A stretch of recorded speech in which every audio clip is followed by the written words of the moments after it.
Alrighty, everyone. Hello, Director AJ, stopping by Bcso and Lcso.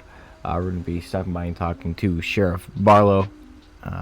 He's also our head admin for Fdrpc. We're going to stop by, check out what he has to offer, and hear what he has to do in the server and what he does.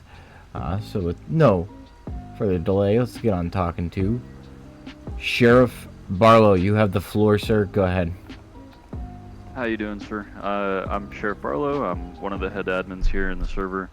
Currently the sheriff for Bcso, and we actually have our sister department, Lcso, as well, that we're getting ready to actually activate in full force, and we're looking to start opening up some of our subdivisions as well. But with that being said, what questions you got for me, sir?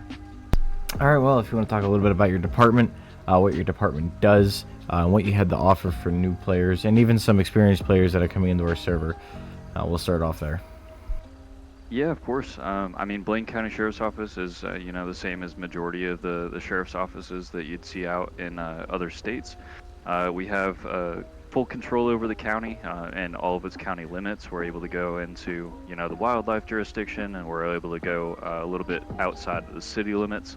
Lcso is actually going to be taking over a lot of the contract work that comes out of the city as well. So we'll have Lcso primarily inside of the city, whereas Bcso stays outside of the city limits. We kind of share it. I'd say for some of the new guys, for some of the new role players at least, we're a pretty open department. We're pretty easygoing. We got a lot of control and a lot of say in what we like to do in our open schedule. And then for some of the returning, more experienced players, I'd say, we have a good staff team. We're always looking to hire more supervisors and get people out there and, opening up patrol areas a little bit more. Trying to implement my districts and my division setup right now. So any help would be really appreciated. Right, do you want to talk a little bit more about your districts and your division setup? Yeah, of course. So for Bcso, we have our northern division, we have our southern division, which is basically all of the Polito area for the north side, and then all of Sandy Shores for our south side. And then we got precincts 1, 2, 3, and 4. Precinct 1 is going to be actually here where we're at right now, the Bcso headquarters. Precinct 2 is going to be over in Harmony. Precinct 3 is going to be Grapeseed, and then Precinct 4 is Polito. Basically, I have a staff member in charge of at every step of the way. We have somebody in charge of the divisions, we have somebody in charge of the districts, and then we also have somebody in charge of each individual precinct as well. Lcso is going to be primarily the same exact thing, where they're going to have 4 additional precincts down located in the city, and then we are going to have 2 shared precincts as well that are just outside of the city limits and just outside of Sandy Shores. So yeah, we got a lot of moving pieces, I would say. Right, now, we talked with San Andreas State Police earlier. So obviously the two of you are the two main departments within Fdrpc. So would you like to talk about what you have to offer versus what state has to offer as far as subdivisions go?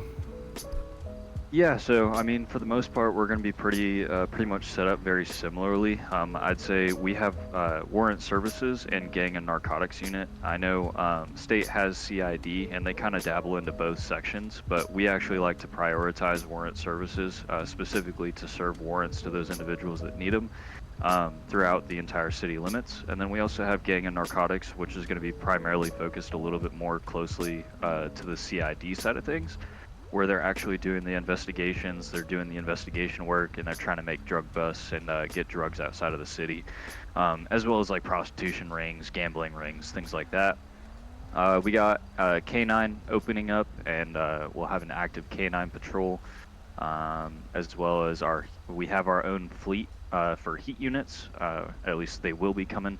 And then we got air and water division, and that's pretty much it for right now in terms of what we got. We do dabble into SWAT as well, but it's primarily a city-run thing or a state-run thing, where we have a couple of deputies go over, work with the state guys, and then we have a couple from Lcso that are also going to transfer over and create basically a task force, a multi-department task force, which will be really exciting to see when it gets situated properly. Very good. Do you want to talk about your vehicles and what you have here? I understand that the state primarily does like their heat is primarily their special unit.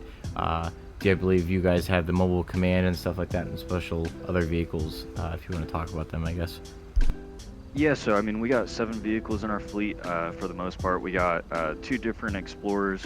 We got our 18 Charger. We got our 16 Taurus over here. We got an 18 Tahoe, 15 Ram, or sorry, a Ford F-150 and F-250 as well. And then those are going to be our primary patrol vehicles. For our traffic and heat enforcement, we're going to end up having a Camaro and a Charger that I know of. And then we have the mobile command center, as well as we actually own the Bearcat unit as well, just because we have the resources to kind of store it over here in our jurisdiction. So that's typically where the SWAT Bearcat is going to come from. Very good. Okay. Then a couple ending things for you here. Your favorite part about Fdrpc, and would you recommend it for new players and coming players as they come in? I'd say my favorite part of Fdrpc is it's a very open, new community where everybody's very welcoming. We're a very big family environment type of server, where we try and make it fun for everybody. We try and adapt to everybody, and we try and just have fun as a family. I'd say we set ourselves aside from other servers just because we're very open. We're small, and we try and keep it realistic at all points in time. And just make it enjoyable for everybody. Okay, and also a couple other questions that I've been asking every other department head. As far as the First Do Roleplay community name goes, was that stolen from the original First Do Roleplay? No, I mean, from what I understand, I've never even heard of the other community at the end of the day until, we got some allocations from it. But at the end of the day, I'd say, we can always work towards getting a trademark if that's the route that we needed to go, just to kind of prove our point. Because at the end of the day, legally speaking, unless it's trademarked, you can have multiple names. So at the end of the day, we're willing to pay for it, but we won't need to unless it gets to that point. Very good. Thank you, Sheriff, for your time, and have a safe patrol. Yeah, appreciate it, sir. Have a good one.